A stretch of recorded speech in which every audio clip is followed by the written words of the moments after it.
Have you been to Tadoba Forest? It's one of the most famous places in India to see tigers, located in Maharashtra.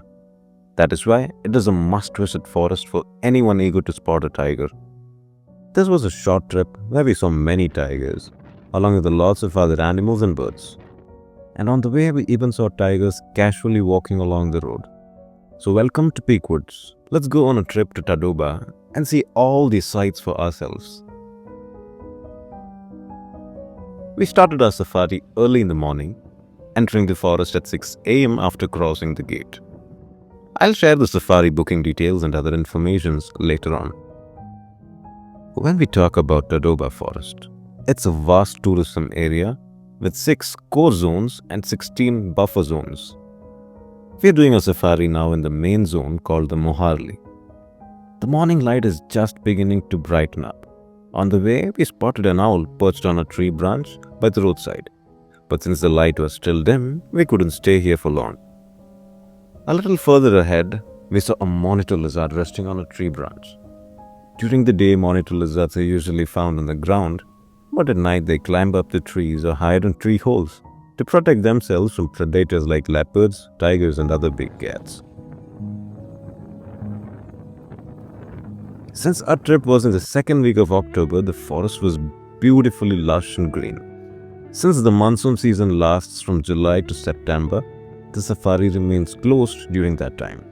It reopens on October 1st, so if you visit in October, you can truly enjoy the freshness of the forest.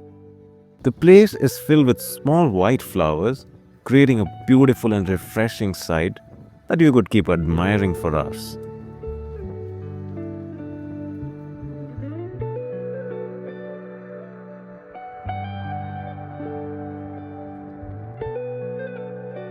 The vehicle in front had stopped, and the people there were filming something with their cameras. When we looked closely, it turned out to be a wild gaur. A little further away, there was also a nilgai standing, the largest antelope in Asia. Although they aren't found in South India, nilgais can be seen in most forests of central India. The one we saw in front of us was a female, and the one standing a bit further away was male. The blue-grey shade on the male's body is what gives it the name nilgai.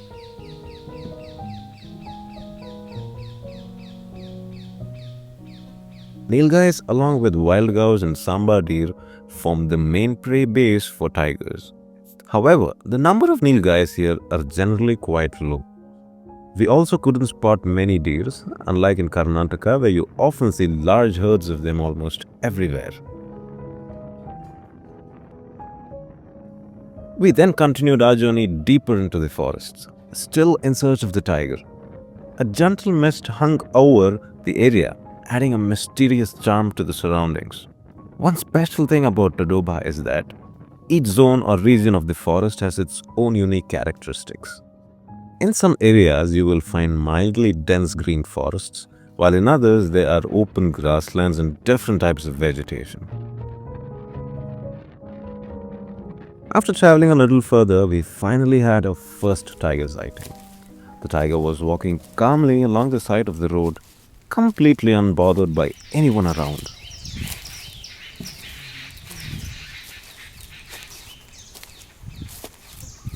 This was a famous male tiger from Tadoba known by the name Yuvraj. He's only about 6 years old, but did you see how massive he is? His size and majestic presence truly show why he is one of the most admired tigers in this forest.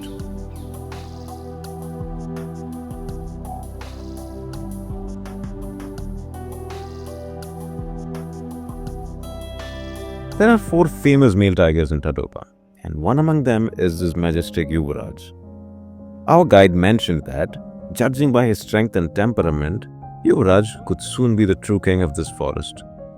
He is a powerful and fearless tiger, and just by watching him walk, you can sense his confidence and dominance.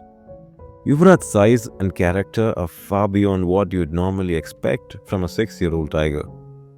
The current dominant tiger in this area is known as Chota Dadial. According to our guide, there's a good chance that Yuvraj might challenge and defeat him within the next year or two. After walking a short distance along the road, Yuvraj slowly moved towards a small water stream, spent some time cooling himself in the water. Tigers often do this during summer to beat the heat. Though since it wasn't too hot, he didn't stay too long before disappearing back into the forest. All in all, our first tiger sighting in Tadoba, and that too, such a famous male tiger, was an unforgettable and thrilling experience for all of us.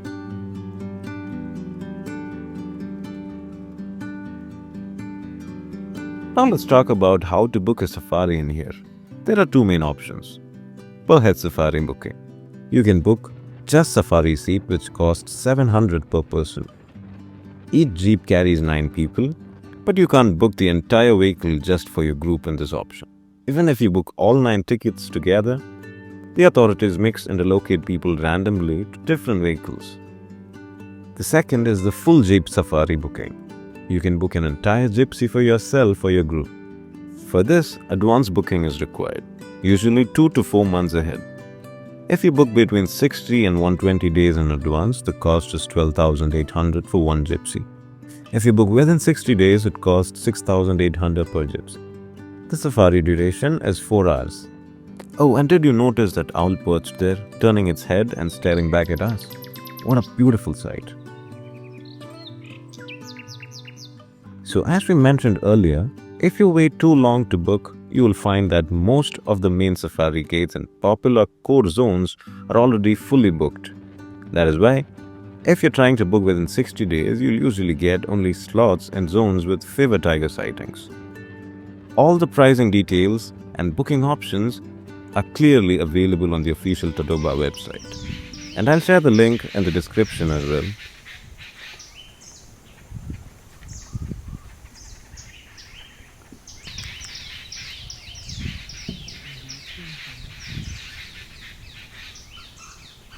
For this Tadoba trip, our group has 8 people traveling under the Green Vibes package.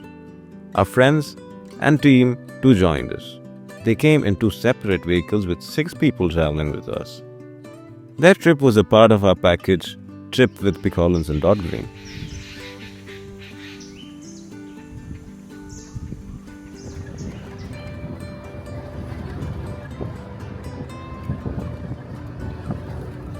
This one is the grey hornbill. Unlike Kerala's Malabar hornbill, this one is the Indian grey hornbill, which is commonly found in the central Indian forests. Next to it is a white-bellied drongo, another bird species that is also found in south of India. We have now reached the site of a large water body called the Tadoba Tank. According to our guide, this is the largest natural pond in the forest. The pond is a home to many crocodiles as well. Near the edge of the lake, there is also a small temple, although it is currently closed. In the past, when the temple was open, people would sometimes enter the pond to take bath. But after 4 humans were attacked by crocodiles, the temple was permanently closed for safety purposes. Along the pond's edge, we saw a samba deer with its fawn. And in the background, a small peacock was walking by, adding to the serene forest scene. In these forests, it seems that samba deers are more common than spotted deer. You won't see large herds, but in many places, we spotted 2 to 3 deer together. The samba fawn we saw was standing very cautiously, clearly wary of any potential big cat predators nearby.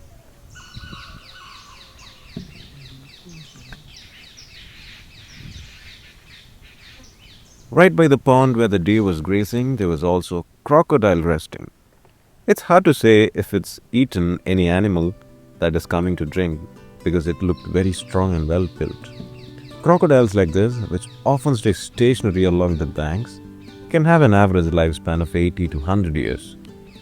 Their bite force is usually formidable. Most big cats and hyenas have a bite force of less than 1000 psi. But a crocodile can easily exert a force of over 2000 psi in a single bite, enough to crush bones. That is why if a crocodile bites, it's extremely difficult to rescue or treat the prey forward. Their jaws are designed to grab hold and crush with terrifying efficiency.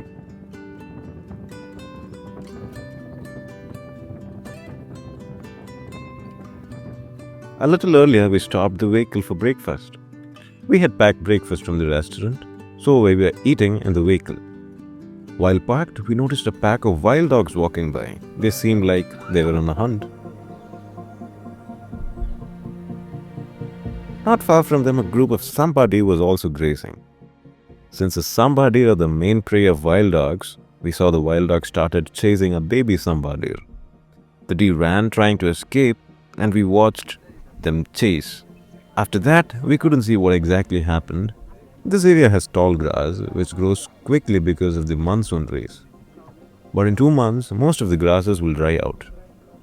During summer, the Tadoba forest mostly turns brown, so they deliberately leave some green grass patches with the help of these sheets.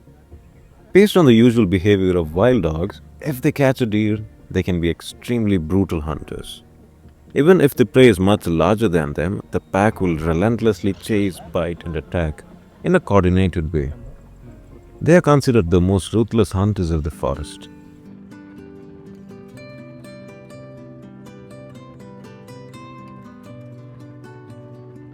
As we continued our safari, we noticed a group of deer standing alert, giving alarm calls as well, a clear sign that a predator was nearby.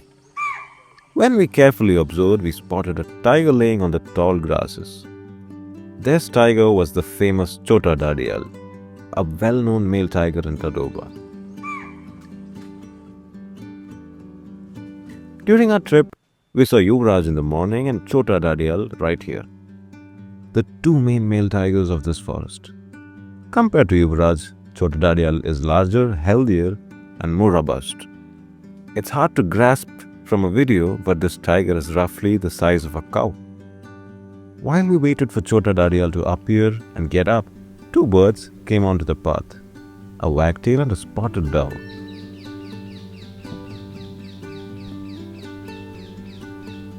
So Chota Dadial is about 8 years old and is the protector of 5 female tigers in this forest.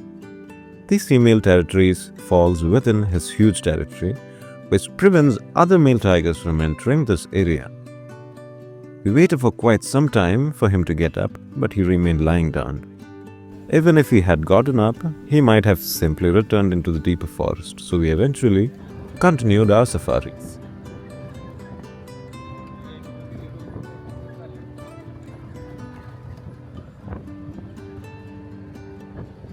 This is a shikra, a bird known for its incredible speed and its way of striking the heads during the attacks. After our safari, when we came out, we saw a tiger standing on the main road. There were quite few people around and this tiger was calmly observing everyone, not showing any aggression at all. Even though we were standing quite close, the tiger remained composed and relaxed.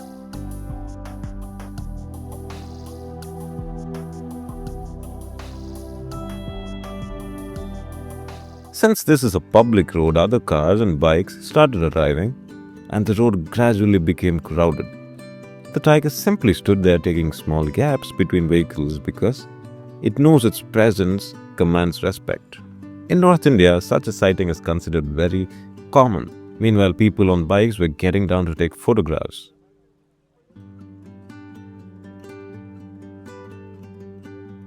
We were also standing by the side of the road, but our guides and forest officers from Safari office were also nearby, keeping a watch.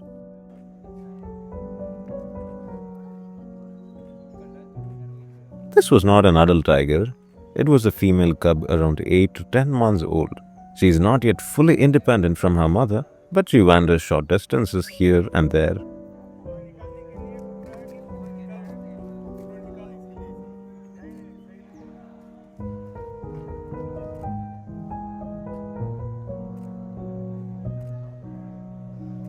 Anyway, without any special incident, the tiger went back into the forest and we returned to our lodge for the lunch. Later, we went for the next safari. One important thing we noticed here, mobile phones are not allowed inside Tadoba safaris. This restriction exists because in the past people used to take selfies or photos too close to the tigers, which was dangerous for both humans and the animals. For those planning to take photos, it's better to bring proper cameras. I personally use an Osmo Pocket for wide-angle shots, and my main camera is a Nikon Z6 III with 180-600 mm lens.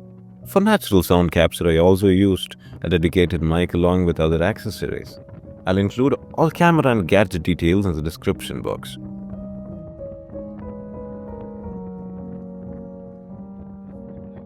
When our afternoon safari started, right at the roadside we spotted a leopard. Generally, the leopard population in Tadoba is very low, so seeing one is considered quite lucky. Since leopards are usually very shy and quick to run away, we parked the vehicle a little further to avoid disturbing it. But here this leopard eventually moved back into the forest on its own. There's a serpent eagle perched nearby. Now speaking about Tadoba Forest in particular, if you're coming specifically to photograph tigers, you can do it with full confidence. There's a guarantee of spotting tigers, as other wildlife is relatively sparse in here. Apart from tigers, there aren't much other notable animals. Birds are limited, and sightings of sambar deer and wild cows are occasional but not abundant. Tadoba also doesn't have elephants. So if your main goal is to see tigers, Tadoba will leave you satisfied.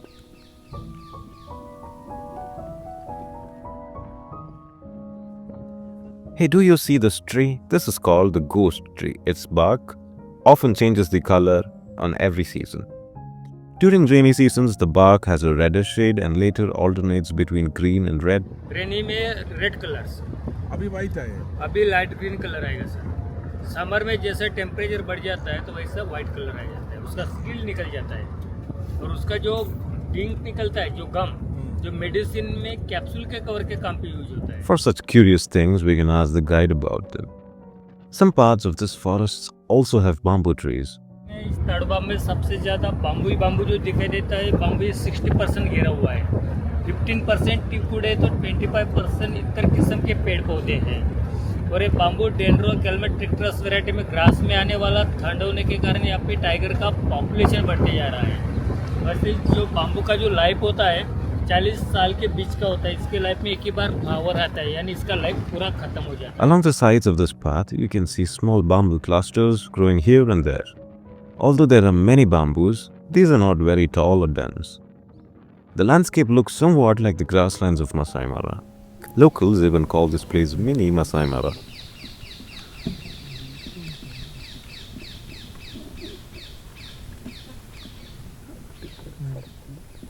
Now let me tell you about the Tiger Reserve. The first Tiger Reserve in India was established in 1973 with only 9 reserves at a time. Over the years, many national parks and sanctuaries were upgraded to tiger reserves. Tadoba Andhari National Park is recognized as the 21st tiger reserve in India. Today, India has a total of 58 tiger reserves and Kerala has 2 of them.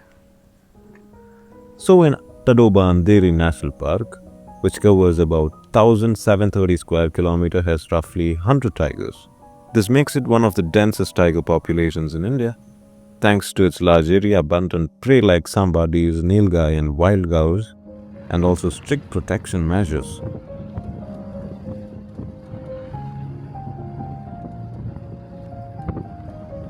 Even though Tadoba has a great number of tigers, it's not a place with the highest tiger population. That title goes to Jim Corbett.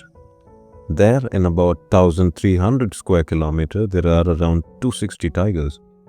After that comes the Bandipur and Nagahole. That is why when we visit those reserves, the chances of spotting tigers are higher as well.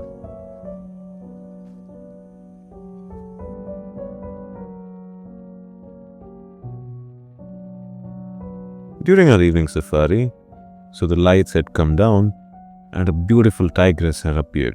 She is a 4-year-old tigress named Collarwali, walking right alongside a vehicle on the side of the road.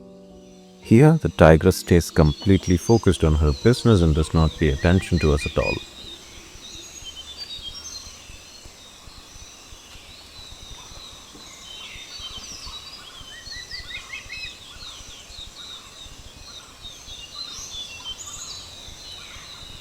She currently has 3 cubs, around 8 months old. Most of the time, the cubs stay deep inside the forest. Right now, we can hear the tigress calling out to her cubs.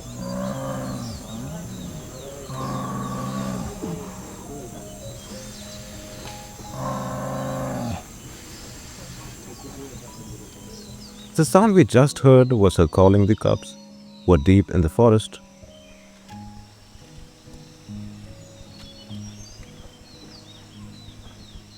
Now the tigress herself is walking further into the forest.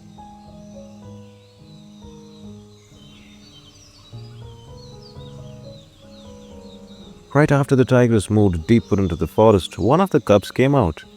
So there is a 6-month-old tiger cub with a round, curious eyes, which are typical of young tigers. This is one of the 3 cubs, and this particular cub is a female. The mother tigress is called Kolawali because forest officials had once fitted a GPS collar around her neck to track her movements. Ever since then, she has been called by this name.